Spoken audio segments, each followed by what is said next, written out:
अन्य समाचार गांधीनगरथी कलोलमां रफ्तारनो कहेर। सांतेजमां 2 वर्षनी बाळकी उपर कार फरी वળી।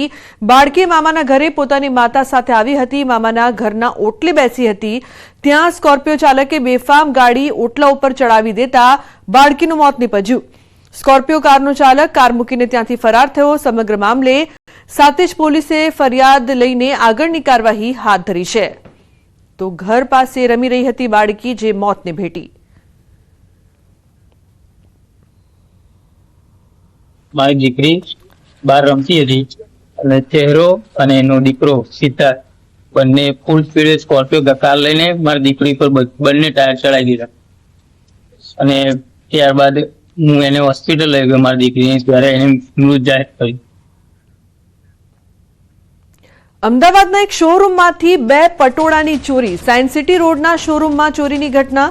ઓપનિંગ સેરેમની દરમિયાન બની ચોરીની ઘટના। બિલિંગ કાઉન્ટરની બાજુમાં રાખેલા 2 પટોળાની ચોરી થઈ। સોલા પોલીસે ફરિયાદ નોંધીને વધુ તપાસ શરૂ કરી છે। તો ઓપનિંગ સેરેમની દરમિયાન આ સમગ્ર ઘટના 2 પટોળાની ચોરી, સાયન્સ સિટી રોડનો શોરૂમનો બનાવ। તો સીસીટીવીમાં સમગ્ર ઘટના પણ કેદ થઈ છે। શોરૂમમાં 2 પટોળાની ચોરી કઈ રીતે કરવામાં આવી છે, એક મહિલા છે તે ચોરી કરીને ત્યાંથી જઈ રહી છે, કઈ રીતે તે ચોરી કરે છે અને જે સાડી છે તેને બેગમાં ઘુસાવે છે અને ત્યારબાદ ત્યાંથી ફરાર થઈ જાય છે। ઉલ્લેખનીય છે કે શોરૂમના ઓપનિંગ સેરેમની દરમિયાન ચોરીની આ જે ઘટના છે તે સીસીટીવીમાં કેદ થઈ છે। મહિલા ચોરી કરીને ફરાર। ઋત્વિજ જોડાયા છે ફોન લાઈન પર વધુ માહિતી આપવા માટે। ઋત્વિજ, જે પ્રકારની સમગ્ર ઘટના સામે આવી છે સીસીટીવીમાં પણ કેદ થઈ છે, શું વધુ અપડેટ છે? જી લુગના વાત કરીએ તો આ જે બનાવ છે તે સોલા વિસ્તારમાં પોલીસ સ્ટેશન વિસ્તારમાં બન્યો છે। સાયન્સ સિટી રોડ પર આ એક જે શોરૂમ છે તેનું ઉદ્ઘાટન ઓપનિંગ સેરેમની હતી અને તે દરમિયાન આ બનાવ બન્યો છે।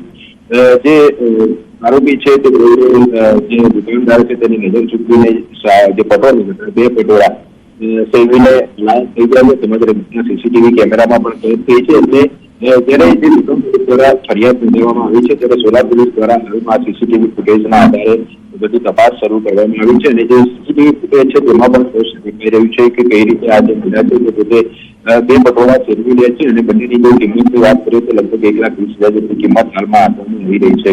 એટલે હાલમાં આ સમગ્ર મામલા પોલીસ દ્વારા વધુ તપાસ શરૂ કરવામાં આવી છે। જી બિલકુલ ઋત્વિજ, આભાર આ સમગ્ર માહિતી બદલ। તો હાલ પોલીસ દ્વારા વધુ તપાસ કરવામાં આવી રહી છે।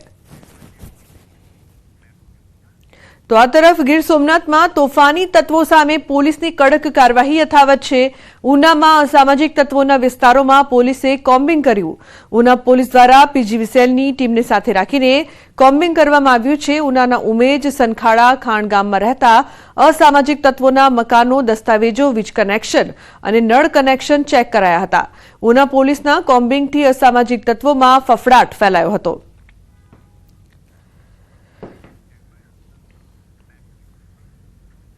તો પોરબંદર જિલ્લાના પાંડાવદર ગામે પીજીવીસીએલના મહિલા કર્મચારી સહિત 2 કર્મચારીઓ પર હુમલો કરાયો। વીજ બિલની ઉઘરાણી માટે ગયેલા કર્મચારીઓ પર હુમલો કરવામાં આવ્યો હતો। મહિલા કર્મચારીએ જણાવ્યું હતું કે સરપંચે તેમને વાળ પકડી ઢસડી 2 થી 3 થપ્પડો મારી હતી। આ ઘટનાની જાણ થતાં જ પોરબંદર પીજીવીસીએલના અધિક્ષક ઇજનેર ડામોર સહિત કર્મચારીઓ અને મહિલા કર્મચારીઓ મોટી સંખ્યામાં હોસ્પિટલ ખાતે દોડી આવ્યા હતા। અખિલ ગુજરાત વિદ્યુત કામદાર સંઘના ઉપપ્રમુખે જણાવ્યું હતું કે આ પ્રકારની ઘટના પહેલા પણ બની ચૂકી છે, ત્યારે આવી ઘટનાઓને લઈને તમામ કર્મચારીઓમાં રોષ છે અને તમામ કર્મચારીઓ કલેક્ટરને આવેદન આપીને રજૂઆત પણ કરશે। અને અમને મારા ભેગા હતા જે ભાઈ એને પેલા મારી લીધું અને મને પણ રોડ ઉપર લઈ જઈ વાળ પકડી એકદમ ઠસરડી રોડ ઉપર અને મને 3 ઝાપટ મારી લીધી અને મને એના ભેગા જે 2 ભાઈઓ હતા ને એને એમ કીધું કે આના પગ પકડ અને આને નાખી દે વાવમાં। પાંડાવદરા ગામના સરપંચે એક સ્ટ્રીટ લાઇટનું કનેક્શન કાપતા સ્થળ ઉપર આવી અને માથાકૂટ કરેલ અને તેની સાથે મનોજ કોડિયાતર હતા અને જાગૃતિબેન મોઢા બંનેને ઢસડી અને ઢોર માર મારેલ છે અને હેડ ઇન્જરી કરેલી છે અને બંને અત્યારે સિરિયસ હાલતમાં છે અને આ હોસ્પિટલની અંદર અમને એડમિટ કર્યા છે અને એફઆઈઆર માટેની કાર્યવાહી ચાલુ છે। આવી ઘટનાઓ વારંવાર બનતી રહે છે અને આની રજૂઆત અમે વારંવાર કરવા છતાં કર્મચારીઓ ઉપર વારંવાર જીવલેણ હુમલા થાય છે। 3જા મહિનામાં બગોદરમાં બીજી ઘટના છે। આજથી 2-3 મહિના પહેલા અમારા ત્યાં જુનિયર ઇજનેર ઉપર પણ આવો જીવલેણ હુમલો થયેલો।